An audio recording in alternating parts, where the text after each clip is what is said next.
A paz do Senhor Jesus Cristo. Queridos irmãos, vamos continuar com o tema 7 ingredientes indispensáveis rumo à maturidade espiritual. Hoje vamos para o quarto ingrediente, a oração em línguas. Muitas vezes, pessoas pensam, sentem que não têm fé.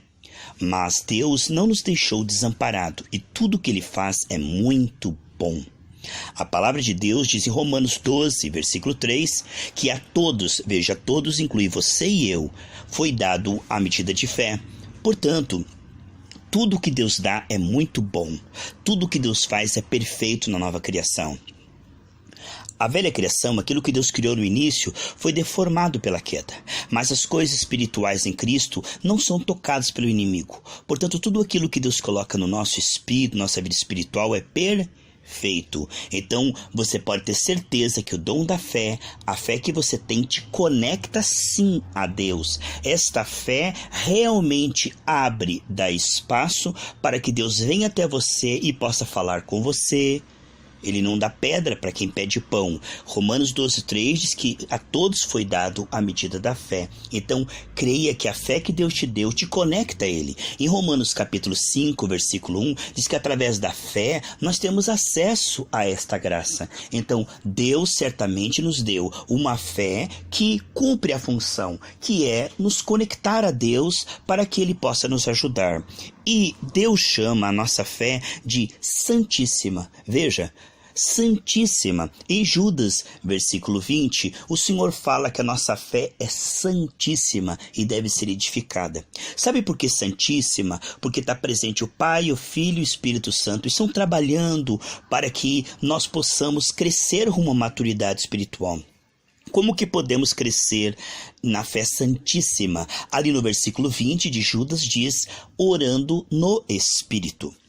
Aquele que ora em línguas celestiais, línguas estranhas, língua dos anjos, como eles falam, a palavra de Deus garante isso, está na palavra do Senhor.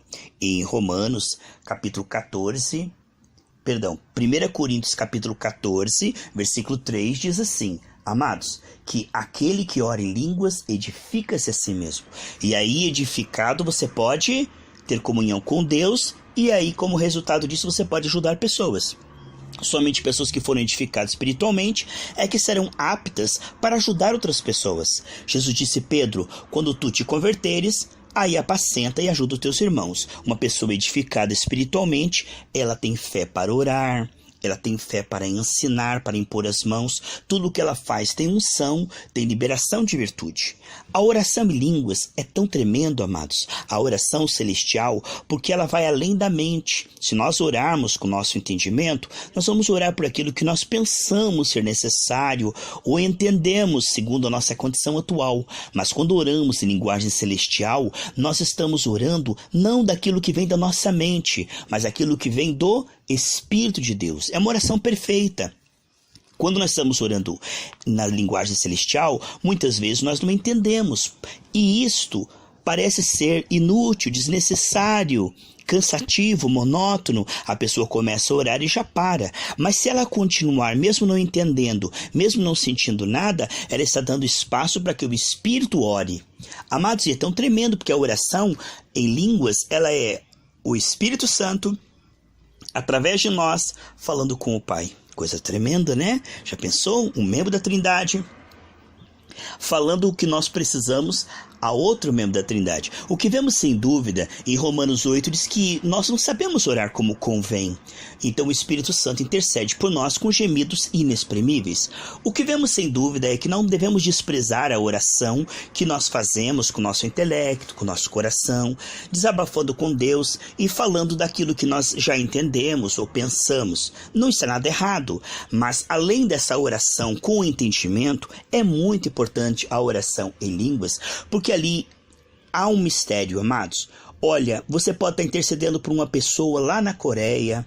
Você pode estar intercedendo por uma pessoa que está quase morrendo e ela vai receber Jesus, vai se arrepender antes disto. Deus pode enviar anjos. Então a oração no Espírito é uma oração perfeita. Por quê? Porque o Senhor vai orar segundo aquilo que é necessário e você nem imagina. A nossa mente não pode alcançar o planeta inteiro, mas a oração na linguagem celestial pode. Seja oração de adoração, revestimento, intercessão. E quando nós oramos na linguagem celestial, o Senhor nos edifica, fortalece o nosso espírito, nos torna mais sensíveis à presença de Deus, nos torna mais atentos em relação ao pecado, às tentações, nos torna mais sábios para discernir a palavra no espírito. Deus começa a revelar os seus mistérios. A nossa fé é edificada. Nós começamos a ter um crescimento e um fortalecimento no espírito, no homem interior. Isso é muito importante. Aparentemente nada está acontecendo. Você está dizendo palavras que não têm sentido. Para você não tem sentido. Mas para o Senhor, aquela linguagem está sendo dada pelo Senhor. Por isso que não vem da sua mente. Porque está vindo do Senhor, da mente do Senhor. E é muito importante, irmãos. Paulo dizia, eu oro em línguas mais que todos vocês. Quem mais que teve revelações dos mistérios de Deus, de Cristo, do que Paulo? Paulo orava tanto em línguas que ele escreveu metade do Novo Testamento, coisas que até o apóstolo Pedro, que andou com Jesus, dizia que não compreendia. Então nós precisamos valorizar esse dom excelente, buscar com zelo e crer que isso está derramado e está disponível a todos. Lá em Atos 2 diz que esse dom é para todos quantos Deus chamar. Muitos dizem que os dons cessaram e desdenham dos dons, né? Mas nós devemos valorizar essa ferramenta que o Senhor nos dá, porque tudo que Deus nos dá, tudo isso é necessário. A igreja primitiva não abria mão disso. Muitas pessoas dizem, mas lá em Atos 2 eles falavam na linguagem das nações. Então essa oração é uma oração da terra, é a oração de aprender para fazer missões, aprender a língua e o idioma lá da nação. Irmãos, eu aprendi a falar inglês sem nunca ter estudado. Isto também é dom de Deus, mas não é isso que eu estou falando. Estou falando que aquele que ora em línguas não fala com pessoas, mas fala com Deus em mistério. Então existe, lá em Atos 2, uma das manifestações de línguas, mas existe várias formas. E 1 Coríntios 14 está falando orando em mistério com Deus, não falando com pessoas de uma forma profética. Porque existe dois tipos de língua dos anjos. Essa língua celestial é assim. Se você está edificando você mesmo, você não entende o que você está falando. Você não tem interpretação, porque é Deus falando através da sua vida. Então, aquilo você ora baixinho para não causar escândalo na igreja, para não atrapalhar o culto. Então, ora consigo mesmo, não é? E quando o céu está falando com a terra, então aquilo não tem interpretação, nem você entende, porque é mistério.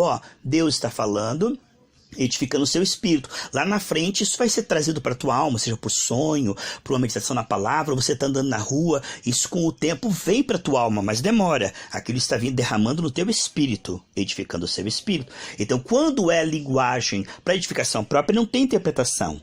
Mas quando é Deus falando, né, amados? Deus falando com a igreja, né? Está sendo um canal. Então o que acontece? A pessoa ora em línguas e tem que ter interpretação. A interpretação fará com que a igreja seja edificada, porque se ela não entender, a pessoa fica falando em línguas ali, só está atrapalhando o culto.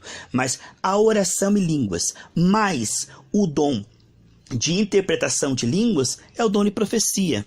A pessoa ela ora em línguas, aí ela traduz para o português.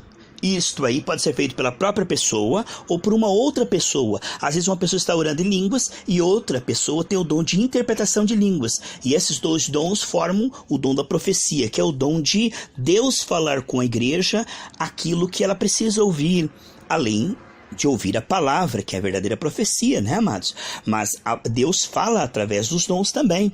Nós não podemos desprezar os dons, nem o dom da profecia. Existe profecia falsa, profetada, mas existe a verdadeira. Nós não podemos misturar tudo. Tem o joio e tem o trigo, tem a palha e tem o trigo, né? Então, o dom de profecia verdadeiro edifica a igreja. Lá em João 16, 13 e 14, a palavra do Senhor diz que o Senhor revelaria tudo o que havia de vir. Nós vemos lá em Atos dos Apóstolos que haviam profetas do Novo Testamento. Não são profetas da lei, de julgar terror, de ameaçar, de colocar cobrança de comportamento. Não. A profecia do Novo Testamento, ela exorta, edifica e consola. É diferente, é com graça, é edificando a igreja, né? Que Deus possa te abençoar e que você possa buscar e crer que isso te pertence. Isso é a todos. Não tem que merecer, é pelos méritos de Cristo. Não tem que entender, É apenas crer. Se o Espírito Santo derramou o dom de línguas, eu recebo e agora vou falar pela fé. E se for de Deus, com certeza ele vai testificar com paz. Se for coisa da sua cabeça, ele vai te mostrar. Mas geralmente não é, porque quem busca diante de Deus algo, Deus dá algo genuíno. Que Deus te abençoe, em nome do Senhor Jesus Cristo. Amém.